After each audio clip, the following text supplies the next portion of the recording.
There's another book called the Mahabharata, if I'm saying it correctly, and it's the epic tale. And part of that is, the story of Krishna and Arjuna, which goes into the Bhagavad Gita, which is just, the song of God. It's Krishna, giving Arjuna a pep talk on, yeah, you should kill these people. And here's why. It is your dharma. It is your duty. Well, right, this epic tale, right, talks about the whole battle and the whole situation. And it's the Kauravas versus the Pandavas, right? These two groups of people who are, were cousins, or, they were related to each other. And the Pandavas were in power at that time. And through deception and manipulation, out of jealousy, envy, the other family members were able to take control. They were able to trick the Pandavas into gambling away their kingdom. And they took control. And the whole story is this 18-day war that happens between the two of them. And you can look at it as an epic tale of the soul, right?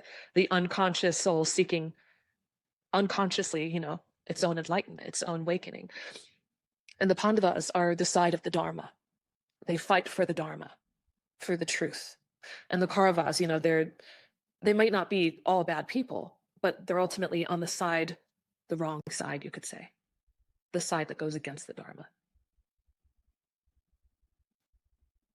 And so the right thing is not to follow your emotional inclinations. This is my family. I shouldn't kill them. Let them kill me. No, your duty is to uphold the Dharma. No one can kill anyone. That is only something divine can do. And even then, the soul, the Atman, it continues, it lives. You cannot burn it by fire, cut it by sword, wet it by water. It is untouched by whatever you do in the physical, even the mental. It is perfect, pristine, and always lives within that ocean of pure consciousness. You cannot have any influence over it.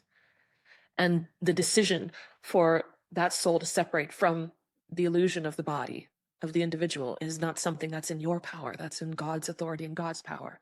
But you still must play your duty, your role perfectly in sustaining and upholding the divine truths, the divine principles and fundamentals. Because when you do that, you call forth this divine power. You are now a resource for that divine light in this world. You are establishing that divine truth. And in doing so, you are bringing this grace into this world and affecting the lives of all the others around you. It is not just about personal gain. It is about what is righteous and full of justice. It's not a tale for a pacifist. It's a tale of a dharmic warrior, which is another thing that society has gotten wrong so many times, is that the spiritual path is a path of solely pacifism. And while that might be part of it, that's not all of it. That sometimes it's about fighting, a battle, a war, sometimes even literally, for the sake of upholding that Dharma. That is how important that Dharma is, that whatever it requires to uphold it, it must be followed as perfectly as possible. And so in this story, there's a story in which one of these, people, this man from the other side, who was considered a legendary warrior, who was like invincible, very difficult to beat, and the Pandavas had to battle him, they had to fight him, and he was nearly invincible, except his one weakness was his attachment to his son. And they knew that if they could use his attachment to his son, they could possibly trick him into thinking that his son had died. And in thinking his son had died, this man would lose hope. And he could be easily defeated then. And so Krishna, the highest embodiment of the Dharma, had told the Pandavas, he said, you have to convince him that his son has died. It sounds like a story of deception. But if you look at the vital truth behind it, if it's about upholding the Dharma, right, it is not about suppressing the truth, but rather how to appropriately express that truth. And so the tale goes that what he ended up doing is he convinced one of the, the brothers of the Pandavas, his name was Bhima. He convinced him, he told him, devised this plan where they were going to name an elephant after that man's son. And then they would behead the elephant. They would kill the elephant and then declare, your son has died, using his name without actually referencing his son. They would say, I think his name was Ashwatthama. They say, Ashwatthama's dead. And very quietly say, the elephant.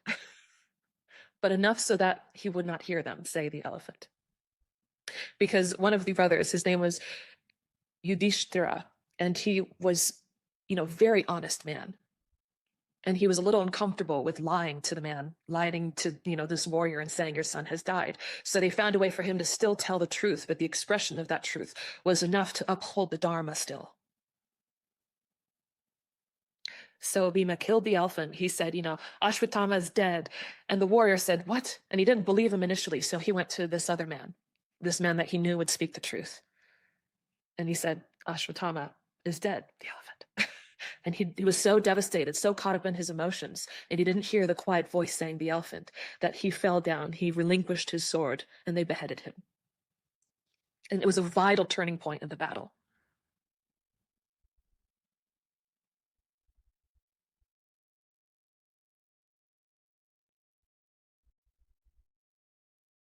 And then the story continues to go on. Obviously, the Pandavas, they regain control, they win the battle, the Dharma is upheld. And then the story, right, this is the full story, not just the story between the conversation between Arjuna and Krishna, but the story goes that the Pandavas, these brothers, right, now it's come to a point in which, it's the end of their reign over the kingdom, and now they're on a quest for moksha. And so they, begin traveling to the Himalayas. I think it's all 5 brothers.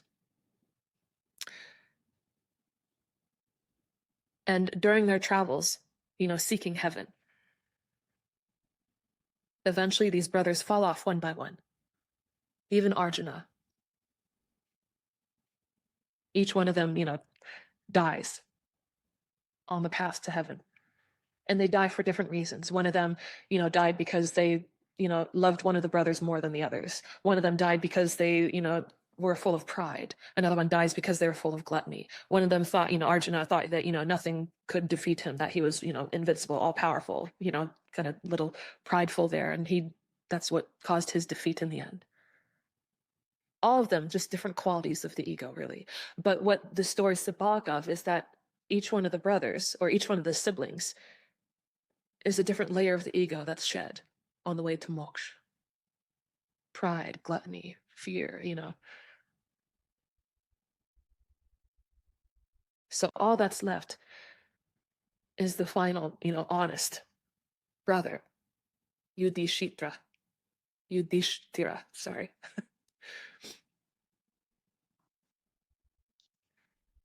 And on his path, as all the brothers are walking initially, a dog joins them. And the dog continues with them all the way, up the Himalayas. And when it's just him left, Yudhishthira, he finally meets Indra, the god, the king of the gods, at the doors of moksha, the doors of heaven. And he says, you did it. You made it.